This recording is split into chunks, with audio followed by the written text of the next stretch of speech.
Panorama group जो सोचता है वो करता है। झोपड़पट्टी का जो बड़ा बड़ा झोपड़पट्टी बना है उसके अंदर 1000 लोगों में एक शौचालय, वो भी 16 सीट का 20 सीट का, कम पड़ रहे, वो भी नहीं बना रहे। उन्होंने लोगों के डेवलपमेंट के लिए कुछ किया नहीं है। 5 साल में उनकी डेवलपमेंट 10 गुना बढ़ गई है। तो 5 साल उनको देखा ही नहीं, उनका चेहरा भी इधर नजर नहीं आया है, आप भी नहीं देखे, तो उनके बारे में क्या बोलेंगे? हम लोग जो ये विधानसभा में घूम रहे हैं, यहाँ पे गुजराती समाज के भी लोग चेंज जो ही अच्छे। न्यूज फॉर नेशन टीम की चुनावी यात्रा मुंबई पहुंची है। यहाँ के लोगों से जानने की कोशिश करेंगे, उनकी नब्ज टटोलने की कोशिश करेंगे कि आखिर उनके दिल में क्या है। यहाँ पर जो है भारतीय जनता पार्टी के जो गठबंधन है महायुति, 2.5 सालों से सत्ता में थे, क्या यहाँ पर विकास हुआ है, नहीं हुआ है? क्या यहाँ के लोग जो है बदलाव चाहते हैं या वही सरकार चाहते हैं? क्या लगता है आपको, बदलाव होना चाहिए? बदलाव जरूर होना चाहिए। गए 35 ईयर्स भारतीय जनता पार्टी राज कर रही है, लेकिन राव भाई का जरा भी डेवलपमेंट नहीं हुआ।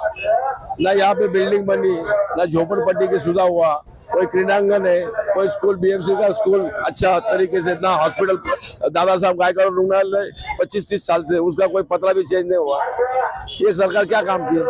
जो गरीबों का विकास नहीं कर सकते, खुद के बिल्डिंग बड़ा बड़ा बना के छोड़ते। इस स्लम एरिया में क्या क्या जरूरत है, जो लोगों की दिनचर्या की जरूरतें हैं, क्या ऐसी चीजें हैं जो होनी चाहिए? दिनचर्या में पानी की समस्या, बाद में शौचालय, 63 में जो शौचालय बने थे माता राव अम्बेडकर नगर में, आज भी वही कंडीशन में। झोपड़पट्टी का जो बड़ा बड़ा झोपड़पट्टी बना है उसके अंदर 1000 लोगों में एक शौचालय, वो भी 16 सीट का 20 सीट का, कम पड़ रहे, वो भी नहीं बना रहे। बाद में जो नाला कटिंग का जो बात है उसके अंदर ड्रिफ्ट वाटर में जो संरक्षण भिन्न का जो फंड आया था, वो अगर 2 साल से फंड था, वो आज अभी तो वो संरक्षण भिन्न नहीं। तो 26 जिले को पानी घुस के लोगों को कितना, सब अधूरा काम ही नहीं किया इधर कोई आज तक। ये भी यहाँ पे समस्या है कि बारिश वगैरह में नाले भरने के बाद जो है जो स्लम एरिया जो पानी लग जाता है, गंदगी हो जाती है।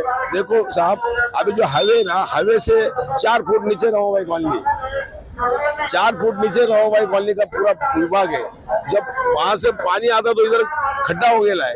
ये डेवलपमेंट हो जाएगा तो भर जाएगा, समस्या भी जाएगी, लेकिन डेवलपमेंट कोई ध्यान ही देता नहीं। 40 को 52-53 साल हो गया, अभी प्रोजेक्ट बन रहा है, लेकिन जो आमदार जो चुन के आते हैं उन लोग ध्यान ही देते नहीं, बाकी विकास पे ध्यान नहीं देते। नहीं, विकास आमदार को देखा क्या इन 5 सालों में आपने इस एरिया में? मैंने देखा नहीं, इस एरिया में कभी आए नहीं? वो इधर आते कोने से उधर से जाते हैं। निजी लोगों को मिलने के लिए आते हैं वो, बाकी लोगों के समस्या के ऊपर ध्यान देने के लिए वो बिल्कुल आते नहीं यहाँ पे। यहाँ पे क्या वोट मांगने आए थे? वो हमने तो देखा नहीं अब तक उनको। आज तक हमने देखा ही नहीं है उनको। आमदार को आपने देखा ही नहीं? नहीं देखा ही नहीं, 5 सालों में नहीं देखा? कभी नहीं देखा। अरे हमारे चाले में तो पूरा लादी टूटा फिटा हुआ, कभी देखा भी नहीं और आया भी नहीं। कितना बना के घर बेचने के पीछे लगे है, बस पैसा कमाने के पीछे लगे है। आमदार ने 1000 करोड़ का घोटाला किया है, ये पैसा है घोटाला। हाँ, घोटाले की बात कुछ सामने आ रही है। हाँ, 1000 लग रहा है उनको घोटाला किया है पराग शाह ने। अभी उनकी प्रॉपर्टी दिखा रहे हैं कितना, 3300 करोड़। तो पहले चुनाव में खड़े थे तब 550-600 करोड़ थी, अभी कितना है 3300 करोड़ है, और 1000 करोड़ का आज के न्यूज में आया है। मतलब इस 5 सालों में अपनी जेब भरने का काम किया उन्होंने। अपनी जेब भरने का काम किया है। झोपड़पट्टी में क्या रहता मालूम है कि हम लोगों को शिक्षा, आरोग्य और रोजगार, ये 3 मूलभूत सुविधा मांगती है। इसके ऊपर कोई नेता काम ही नहीं कर रहा है, सब अपनी जेब भरने का काम कर रहे हैं। बिल्कुल सही बात है। 5 सालों में उन्होंने लोगों के डेवलपमेंट के लिए कुछ किया नहीं है। 5 साल में उनकी डेवलपमेंट 10 गुना बढ़ गई है। आपकी उम्र ठीक ठाक है, 35 सालों से आप बीजेपी है, तो क्या 35 सालों में किसी ने ध्यान ही नहीं दिया इस स्लम एरिया से? 35 सालों से यहाँ पे देखो, ये जो घाटकोपर पूर्व मतदार संघ जो बना है 15 साल हुए। इसके पहले भी 2 टर्म जो आमदार थे वो बीजेपी के आमदार थे। उन्होंने कहा था यहाँ के लोगों को कि घाटकोपर जो हाईवे के उस तरफ है उनका पूरा विकास हुआ है, अब की बार हम लोग ध्यान देंगे कि रमाबाई कॉलोनी का पूरा डेवलपमेंट हम करेंगे।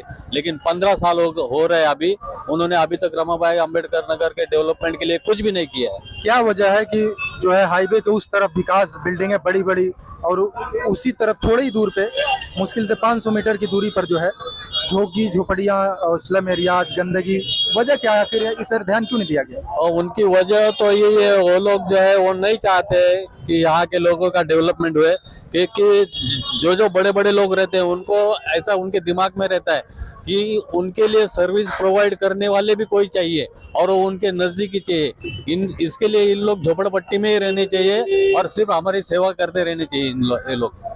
क्या लगता है आपको, क्या लगता है? हमने तो 5 साल उनको देखा ही नहीं, उनका चेहरा भी इधर नजर नहीं आया है, आप भी नहीं देखे? तो उनके बारे में क्या बोलेंगे? क्या बदलाव चाहते हैं? बदलाव चाहते नक्की चाहते। क्या लगता है कौन आप लोगों का विकास करेगा? राकेश यादव करेगी? करेंगे, 100% करेंगे। आपको क्या लगता है?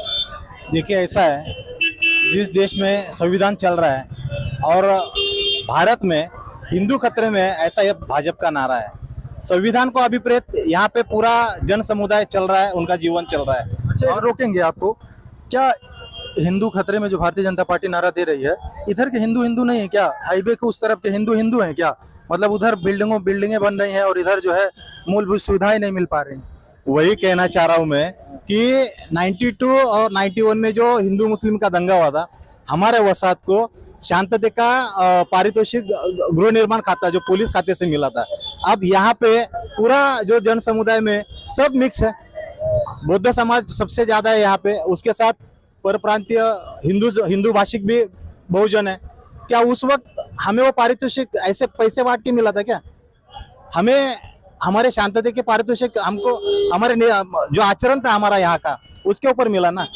तो ये जो भाजपा का जो नारा है वो हिंदू के माध्यम से मागास वर्गीय को टारगेट करने का नारा है। जो जितना मागास वर्गीय समाज है उसमें मुस्लिमों के साथ में बहुजन मागास वर्गीय उनको भी टारगेट करने का उनका एक्चुअली मंसूबा है, जो मनुस्मृति के आधार पे चल रहा है। पूरे देश में वही वो चला रहे हैं। यहाँ पे आप देखिए ना, अभी जैसे हमारे भाई साहब ने कहा कि हाईवे के उस साइड और हाईवे के इस साइड, ये जो टिपिकल उनको एक वस्ती रखना है कि ये मागास वस्ती है और डेवलप उस साइड करना है। तो ये जो डेवलपमेंट का किसको खतरा लग रहा है उनको उनका वो नारा रहेगा। अच्छा, एक चीज और समझने की कोशिश करेंगे। भारतीय जनता पार्टी जो है हिंदुओं को जो एकजुट करने की बात करती है, तो क्या ऐसा नहीं है कि मतलब वो उच्च जातियों के लिए हर चीज होता है और इधर मतलब दलित बस्ती होने की वजह से जो है विकास रुका? मैं ये कहना चाहूंगा कि कोई ब्राह्मण खुद को हिंदू कहलाता है क्या? उनके जो स्टेटमेंट में जो हिंदू है, जो उनका जो हिंदू का परिभाषा है, उनके हिंदू के परिभाषा में कौन आता है? जबरदस्ती हमारे ऊपर हिंदू लाद रहे। जब हम एक्सेप्ट नहीं करना चाहते, विकास की जब बात आती है तब आप लोग काट दिए जाते हैं, हटा डिसाइड कर दिए जाते हैं। तो वो तो कड़ी पत्ता है ना उनके लिए। जो अपना चिवड़ा रहता है या फिर पोहा रहता है, उसमें का हम लोग कड़ी पत्ता है ना। जब हम हमारे हक के लिए आते हैं तो हमको बराबर से एनआरसी के माध्यम से, सीए के माध्यम से, जो यहाँ पे धर्मांतर ये हमारा संवैधानिक हक है, वो धर्मांतर संवैधानिक हक भी इन्होंने अभी कुछ राज्यों में लागू किया है। हम लोग ने सेक्युलर मूवमेंट के माध्यम से वहाँ पे उसके ऊपर बहुत सारी परिषदें ली है और हम लोग डायरेक्ट गवर्नमेंट को चैलेंज कर रहे हैं कि धर्मांतर ये हमारा संवैधानिक हक है, उसको आप नहीं रोक सकते। इस बार क्या लगता है आप लोगों को, क्या यहाँ पे बदलाव होगा? पूरी अगर हम महाराष्ट्र की बात करें तो क्या सरकार? देखिए, हम लोग जो ये विधानसभा में घूम रहे हैं, यहाँ पे गुजराती समाज के भी लोग चेंज જોઈએ છે ये वर्ड में कह रहे हैं। वहाँ पे भले गुजराती उनका उम्मीदवार खड़ा हो, लेकिन गुजराती समाज कह रहा है चेंज જોઈએ છે। मतलब इस बार सब लोग इकट्ठा हो गए हैं। Yes sir. और बदलाव पक्का होगा। तो देख सकते हैं तमाम लोग जो है एक आवाज में, एक सुर में कह रहे हैं कि जो यहाँ पर है बदलाव के मूड में सब है। चाहे वो यहाँ पे गुजराती भी बहुत ज़्यादा संख्या में रहते हैं, मराठी भी रहते हैं, यूपी बिहार वाले भी रहते हैं, लेकिन जो तमाम लोग हैं एक सुर में यहाँ पर जो है बदलाव चाहते हैं। आसिफ खान, न्यूज़4 नेशन, मुंबई।